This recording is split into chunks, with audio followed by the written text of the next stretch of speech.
Welcome back to Nick Lenz's Comic Corner Classic Less Known Classics. This is episode 1236 and Doublshot number 1100 and I believe this is 30.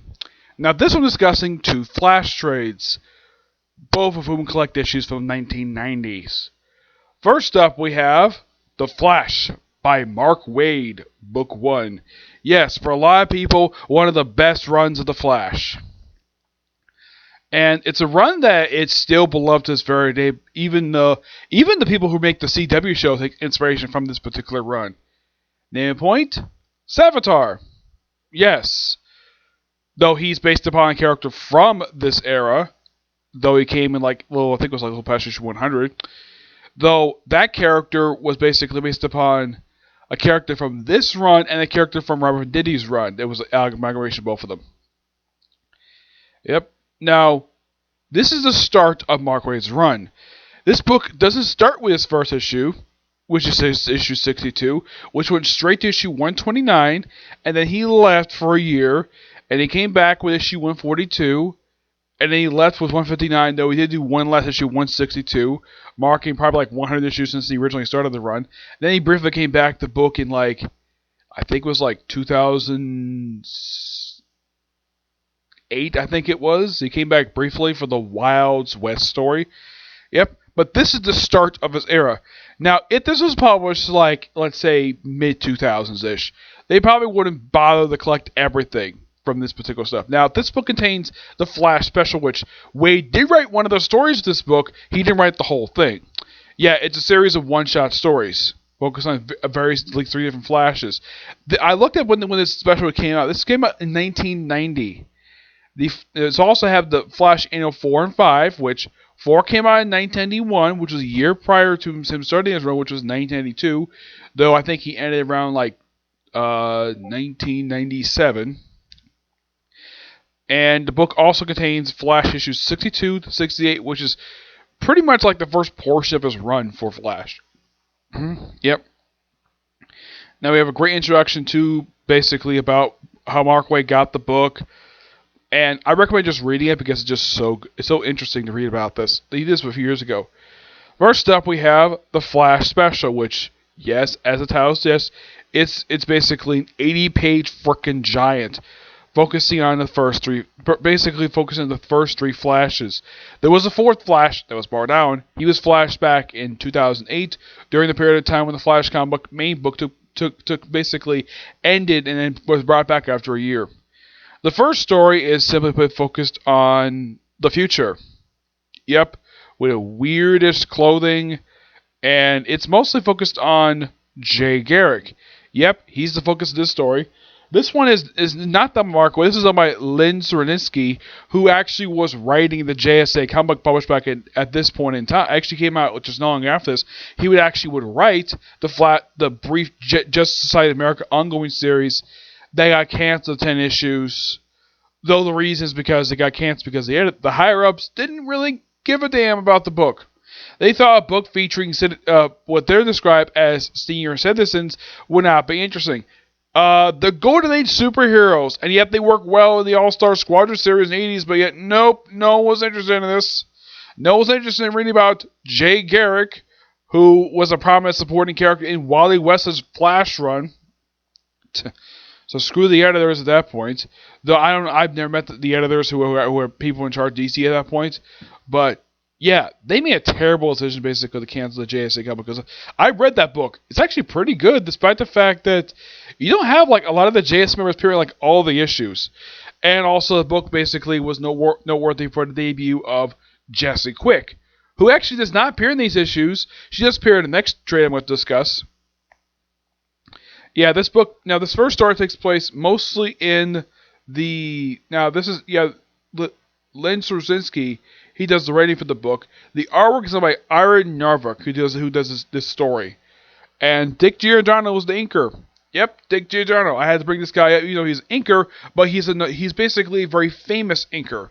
He's basically one of the most well-known inkers and artists in the industry. I don't think the guy's alive anymore, but the guy basically is known for doing very good work.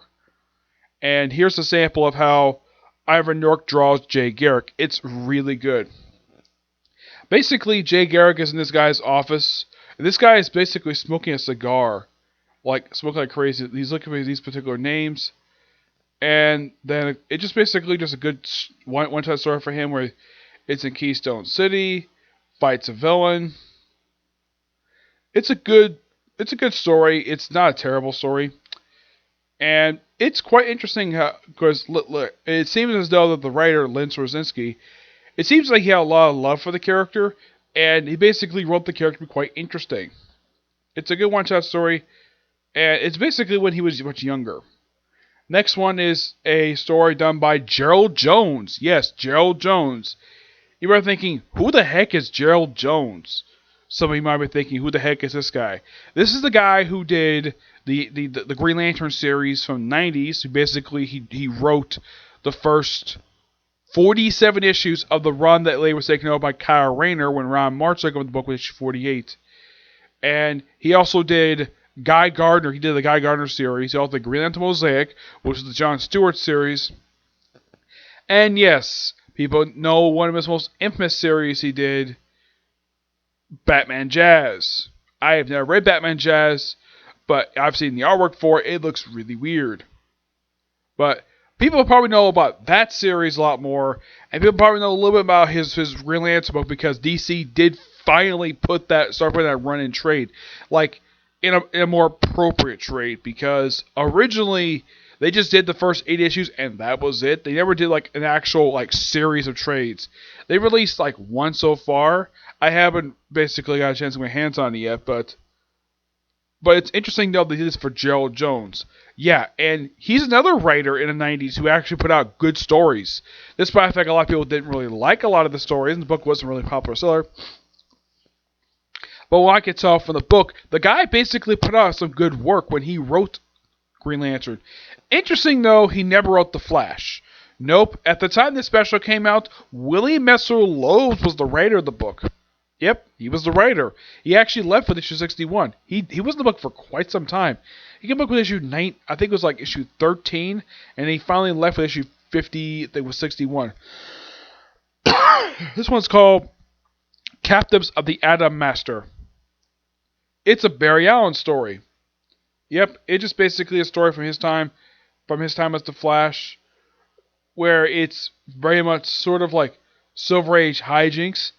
It's basically written in the style of a Silver Age story, which I gotta appreciate that, and the fact this guy basically took the effort of doing that.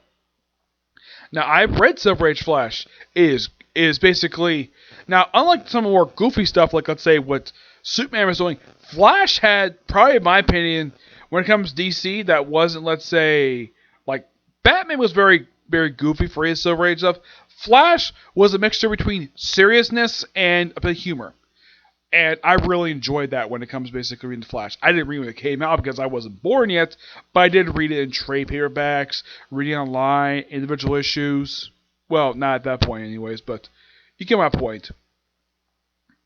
And that's basically what the story is. Basically just him taking on this guy called the Atom Master, beats him up, and meets on a date with Iris, and that's it. The third story is focused on, well, Wally West, called Confusion. This one was written by Willie Messer-Loebs. I'm probably thinking, what did Mark Waid do for the book? Well, I'll get to that. Mostly put, it's just an odd Flash story. He takes on this weird villain who basically looks like a ripoff of the third Clayface by appearance-wise. Barry suits up as the Flash, goes to fight the guy. He basically says, yeah, fight me. He says, fight me or all these sheep die. That's a line that Willie Messer-Loebs wrote for this character. And they fight for pretty much the whole thing. There's some science work. It's a interesting story to say the least. Now, Generations finale. This, I believe, is a Mark Waid story. Yes. Where this is actually in the future.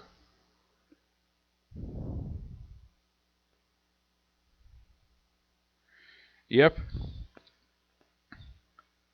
Or focuses on a future version of the Flash, where he just basically looks like Looking appearance-wise for this character, he kind of looks like an early version of Ant-Man. Oh, look, it's Musta, the Flash. Yeah, this is him. That's the Flash. I believe this is the Mark Waid story. It's interesting to say the least. And that's probably what convinced DC to bring on, well, with this story, okay, here we go. Here's the Mark Waid story. It's a text story, basically detailing the backstory of how the three Flashes, Jay Garrick, Barry Allen, Wally West, got their powers. It's just basically a bridge recap of basically their history.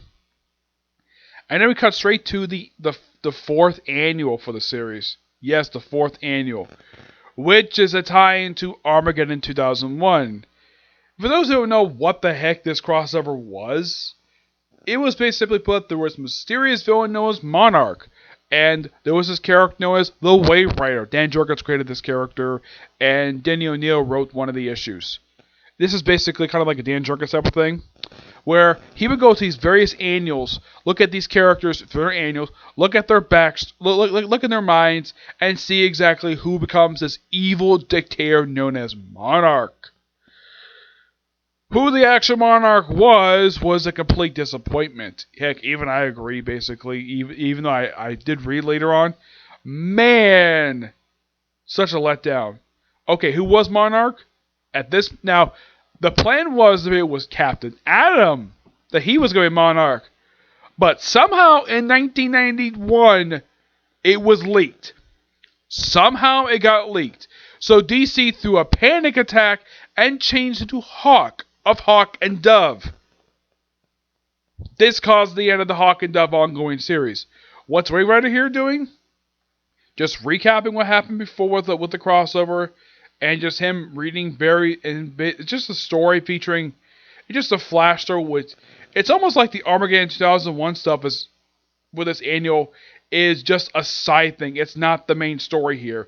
It's just basically a kid who just happens to be like in very similar situations to the Flash, and he ends up it's also the guy who apparently is a fan of the Flash, so he basically just ups the Flash for this one story. If I can get back to it. Here we go. I'm not telling what website it is. Basically, my friend TV knows what this website is that I'm using because he uses it too to read comic books. Yep, so kid gets beat up by some bullies. So his father decides to put on the Flash costume and convinces that he is, pretends he is the Flash. And what I can tell about the guy, he's a pretty caring father, but when he comes home to he can check on his son in his room, apparently he's broken out of his room, apparently busted open the wall.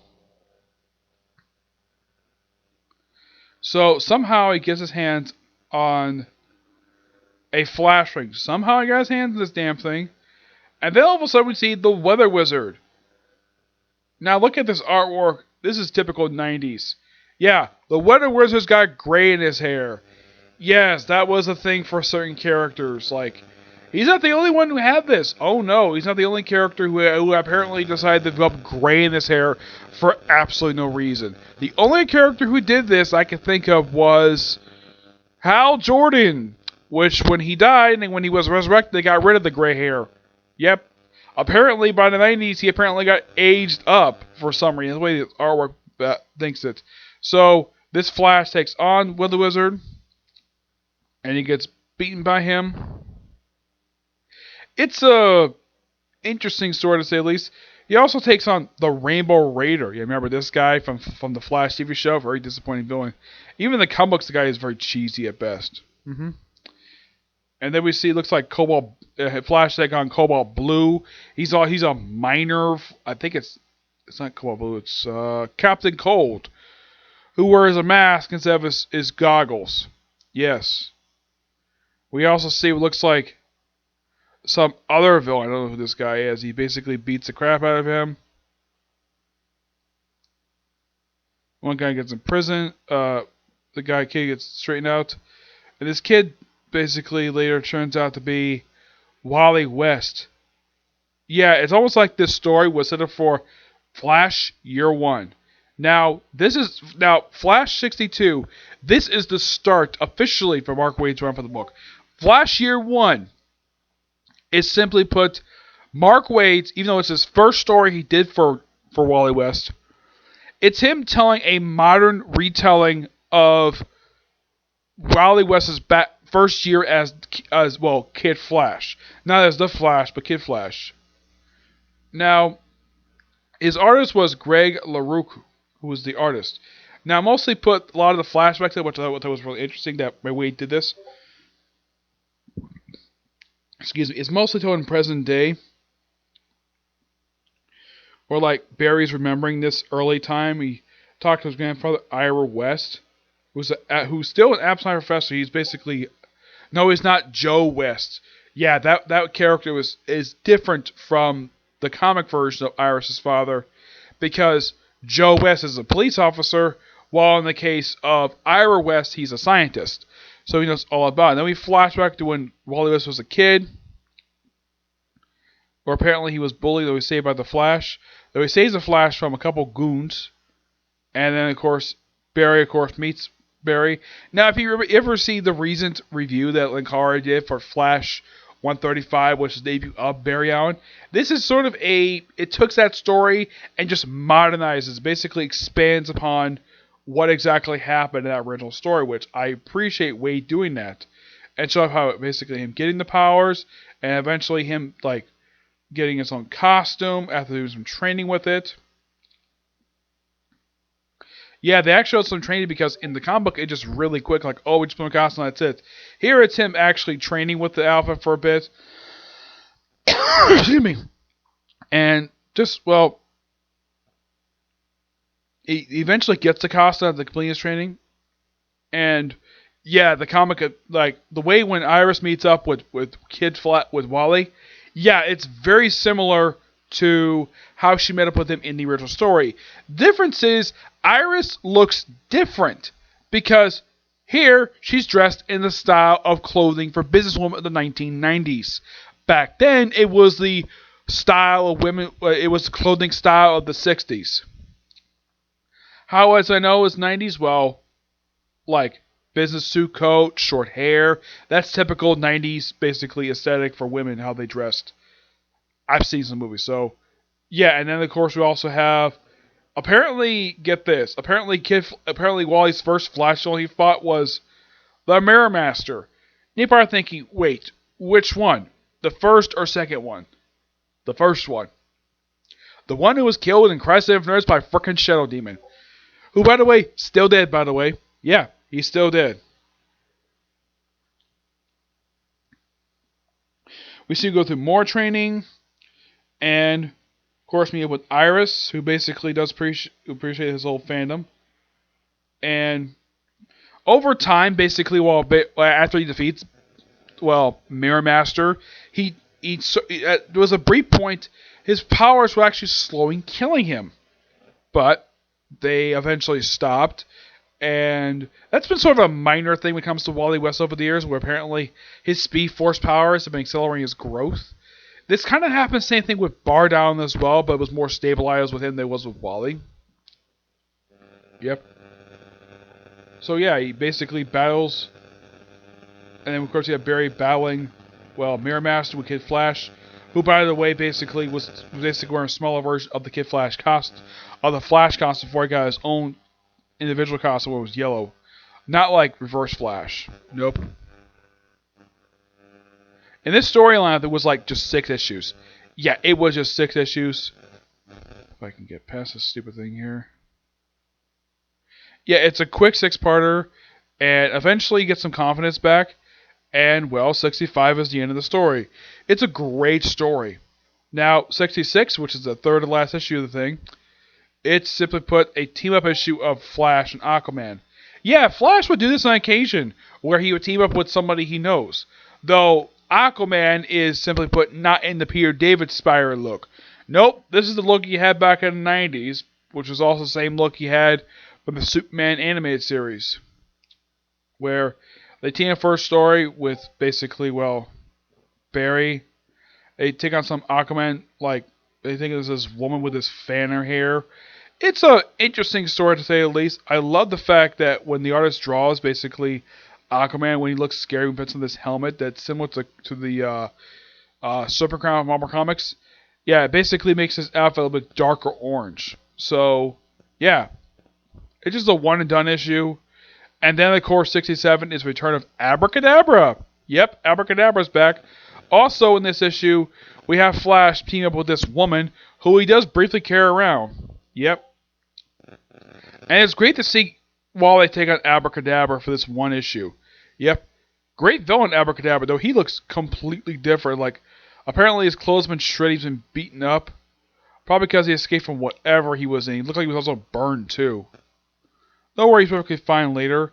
And then we have this woman who's from his time because, well, Abracadabra's from the future. Despite the claim being a magician, his powers are simply just technology. Yep. So, it's a quick issue, though it does spill into the next issue as well. There was also the Flash Annual. Yeah. The whole thing Abracadabra takes in the last couple issues of this trade, which is a pretty good, it's a good storyline. And if I can get to it here. Yeah. In the end, Abracadabra does get captured and sent back to his own time. And then we have the Eclipse tie-in. Well, basically we have Barry meeting up with the Trickster, the original Trickster, James Jesse. Beats him up. Meets up with the Weather Wizard. Yep, the Weather Wizard's here too. And Captain Boomerang. Yep, he's here too. Yeah, a lot of the rogues are here. It just them in the movie theater with Golden Glider. Captain Cold's here as well. Like, basically all the classic rogues. Though for some reason, Captain Cold decided to give himself... For some reason in the 90s, Captain Cold decided to get sort of a modern update to his attire. Everybody else simply kept the same attire, while Captain Cold got an updated look for some reason. I don't know why. It's an interesting story. Basically, Wally fighting all the rogues. Oh yeah, there's also this black guy there too. He's basically he's Wally's support. He's just a friend of his from work. Let's see.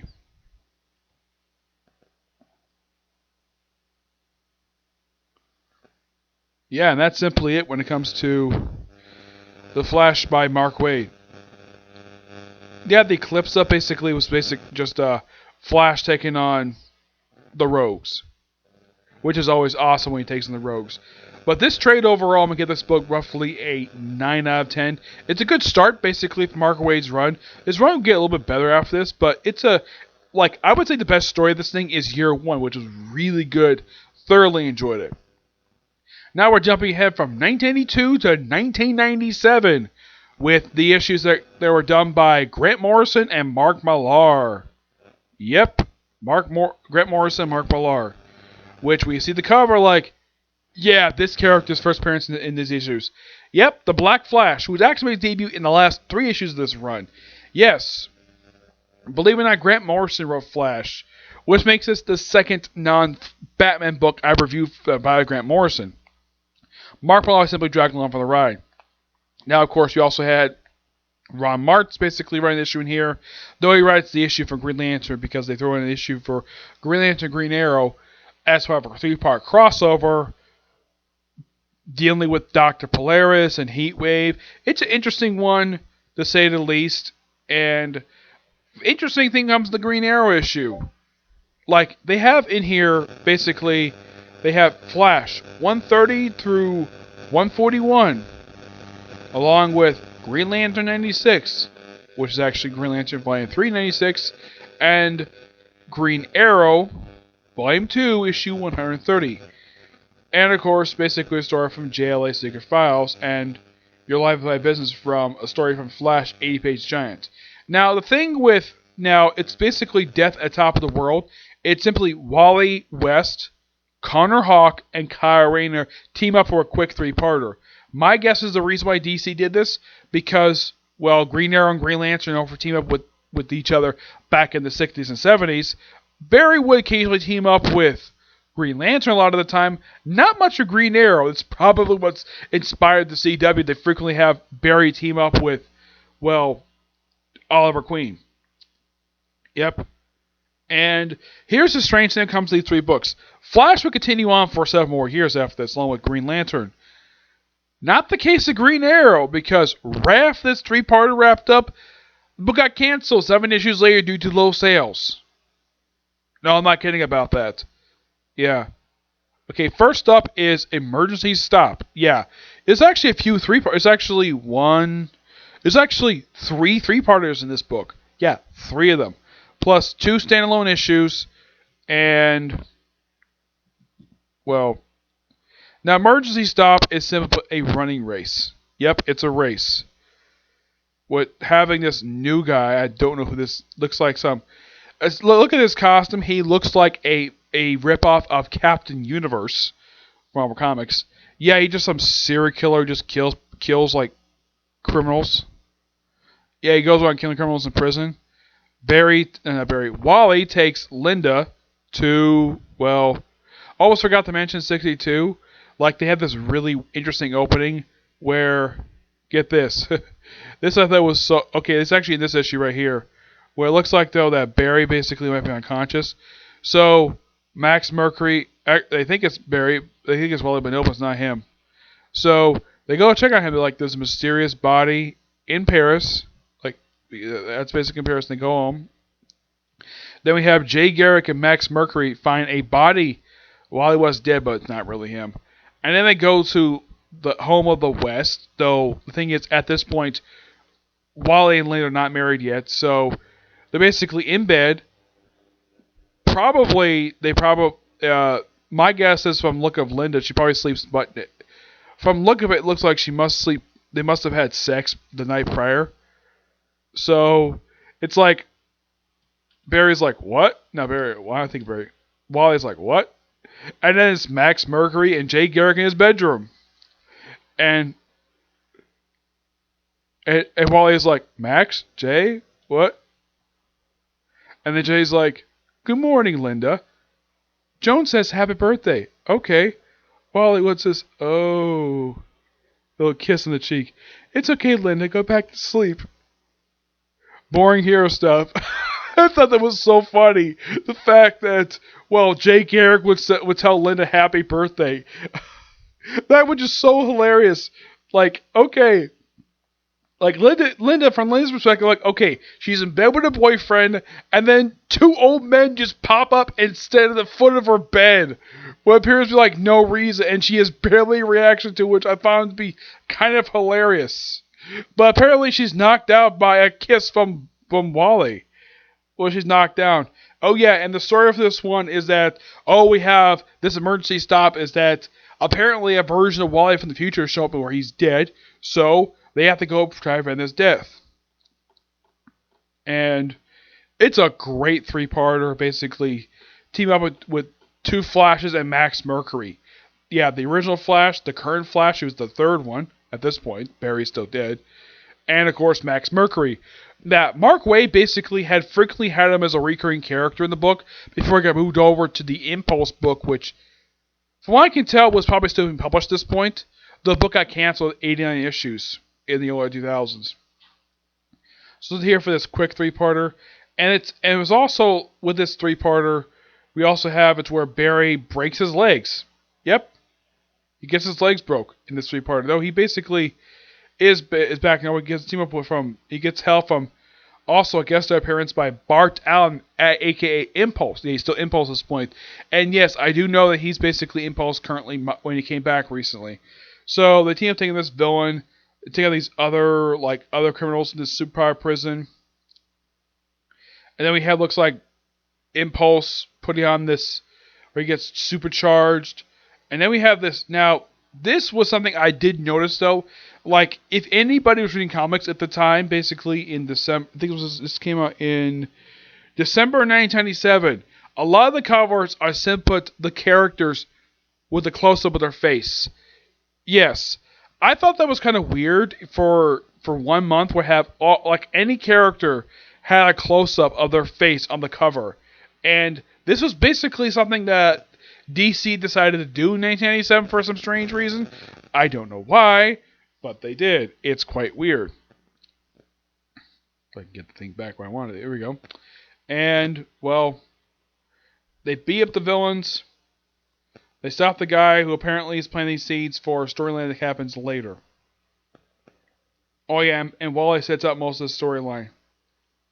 And then we have the end of the issue, the return of Mirror Master. Yep, Grant Morrison gets hands right this character again. Though this time writes properly in the pages of The Flash. This is an excellent standalone issue where you have Wally West versus the second Mirror Master. This is a rematch when they last fought back in issue 106. Yes. And my guess is Grant Morrison was like, hey, I found out that a character, I created this in this book, the second Mirror Master. Can I write him for the guy write him? He's like, sure, you created him. And yeah, he gets a chance to write this character again for the first time since his Animal-Man run. No, I'm not kidding about that. That was the last time he wrote this character prior to this. Was his Animal-Man run. It's a great... Oh yeah, and this is actually Wally in this look. I thought it was Bart, but no, it's Wally. So, it's a great rematch. It's a great thing. They basically have the appear again. Runs around like thinking he ends up Miro, but nope. It's... Here goes Miro basically by the fact the sign is backwards. Yep. And, well... He somewhat gets defeated, he gets somewhat fixed. So, and of course he says this particular line, Grant Morrison, I don't know if Grant Morrison, Mark Millar wrote this thing. It's like, what are you doing? Why are you doing this, McCall? Yeah, basically the second Mirror Master is Scottish. Sam Scotty was the original, was the second one. You have the technology to change the world, but you waste your time robbing banks. What's the point of this crap? What can this do to you? What? And he responds, why does anybody do this? Money, man. We do it for the dough. A guy can never have enough notes in his pocket.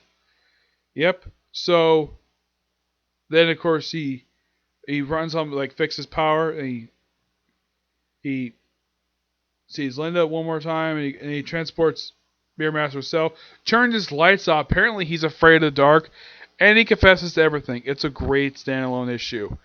And then 134 is basically focused on Jay Garrick for an issue. Yep, apparently Grant Morrison and Mark Millar really wanted to focus on Jay Garrick for an issue. It's a great standalone issue. And it's rightfully earned its place here because after all, well, they have here, while of course still recovering from the previous few issues, and we have a brief guest appearance by frickin' Dick Grayson in disguise. Not as Rick Grayson, oh no. And then we have Captain Cold show up, who apparently is now bald under his hood. But I'm glad he ditched a stupid mask, but went back to the glasses he's now wearing. Yep. And overall, great issue. Love it. Even a brief appearance by the Spectre, Jim Corrigan. Yeah, basically, it's almost like Jay Garrick basically filling for Wally for a day. And then comes that three-parter with the team up with Green Lantern, Green Arrow, and the Flash. Excellent three-parter, by the way. Yeah, Chuck Dixon writes the Green Arrow issue. Ron Martz does Green Lantern. And, of course, well, Grant Morrison, Mark Millar writes the Flash issue. Next comes three-parter of the Human Race. It's an interesting three-parter with basically Barry racing on the world, racing in space. It's a odd three-parter to say the least. And then pretty much after this three-parter, then comes the most interesting storyline that was later changed with another writer. Yep. The Black Flash. Yep, the Black Flash. Yeah, and also Grant Morrison didn't write issue 139. Nope. I think they did tease the Black Flash at the end of 138. But yeah, Grant Morrison left after issue 138, I think. Yeah, let's see here. Yeah, 138 was his last issue. The last three issues in here are not done by him. It's basically Mark Millar by himself for these three issues. Yeah. And Papa Man on the artwork. Unknown why Grant Morrison didn't do these issues. He might have had enough. He's probably like, okay, I got a chance to write my character again, so I'm done. So Papa Man's artwork is not terrible. It's like, wow, it's like so odd to go from this crisp, clean artwork by, who's the artist this issue? You go from Matt Wagner, who actually is a really damn good artist, and you go to Papa Man, who's not a terrible artist. He makes people's faces feel a bit stuffy. He has sort of an odd way of drawing faces. Though we have a guest appearance also in this reporter by not only Jake Garrick and Max Mercury and of course Bart Allen, but also Jesse Quick is here too. Yep, Jesse Quick. Yeah, Jesse Quick was the occasional recurring character in the Wally West series. We also have guest appearance by the Weather Wizard, who actually does not have his hair grayed for some reason, just doesn't. Also, the way Hotman draws Jesse Quick's outfit, it's like the outfit is so skin tight, basically it forms like her figure for some reason. I get the fact they're tights, but do they really need to do that? Yep. Yeah, and then at the end of the first part of the story, we have the apparent death of Iris. Of Linda. But nope, she's not dead. And they sort of kind of in the way, have her die. And then, of course, Wally meets her parents. Her mother slaps her. And then, basically, Wally's like, Mrs. Park, like, how enough are you? And, of course, she finds out, apparently, that he was going to propose to her, which I'll get to that. And then, of course, we have a guest appearance by the Justice League. Basically, the Grant Morrison Justice League. That's probably the reason why he left, because he got off, because he basically jumped at a chance to write Justice League. So we have Wally, who apparently grew his own goatee, grew some facial hair, talks to Jesse Quick for a bit. Lucky enough, he doesn't fall in love with her because, well, he still has his heart set for Linda. And then we finally have the first full appearance of the Black Flash. Yes, this is what the damn thing looks like. Now, appearance-wise, has not changed Black Flash. How, basically, stuff related to him has changed. Yep. So, yeah. Yeah, called The End. So, basically, Black Flash is simply the Green Reaper for the Speedsters. That's simply put what he is. So, he fights him, and then eventually, Linda comes back to life, and then Then Wally proposes to her. Yep. First, basically, apparently, Graves like, can we change the scene? He's like, Paris better? Yep. And apparently, he not only took her to Paris, he apparently took time to change her clothes, and he poses. And she apparently says yes. Yep. And we have this weird, kind of in the way, backup story with this weird art style. I don't know who does this artwork, but it's really odd. It just basically Weather Wizard turn people to stone. It's a really weird one. Then we have some profiles, and that's it for this book.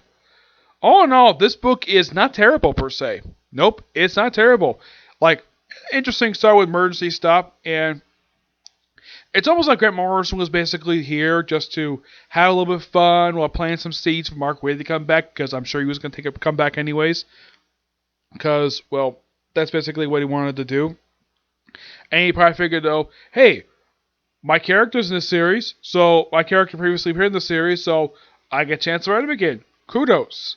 And Mark Millar, basically, even though Grant Morrison left with issue 138, he didn't stay very long. He stayed for 9 issues, which that's kind of short for a run for basically Flash. And of course, Mark Millar had to basically do a few more issues because maybe Waid wasn't ready just yet to come back to the book. So let's have this three-parter where we just have Flash debut new Flash villain, the Black Flash. Yep. Though from what I heard, they did retcon stuff related to Black Flash later on, but the character himself is still canon, so they retcon stuff related to him later on. But his appearance made the same. Yep. But not much else to say about these two trades. They're both good, and thanks for reading these two trades. I effectively have reviewed for Flash Volume 2 issues 62 through 141. Yep. Now, there are 3 more Mark Waid trades. Yep, there's actually 2 have been released. They're not on this website for some reason. And the third and last one's come out next year. Now, this is going to be it for this particular review, and this one's quite lengthy because it's talking a lot about the Flash. So, my next review is going to be My Hero Academia. And then One Piece, Boruto, and then Attack on Titan to close out the day. Okay? To the next video. Bye.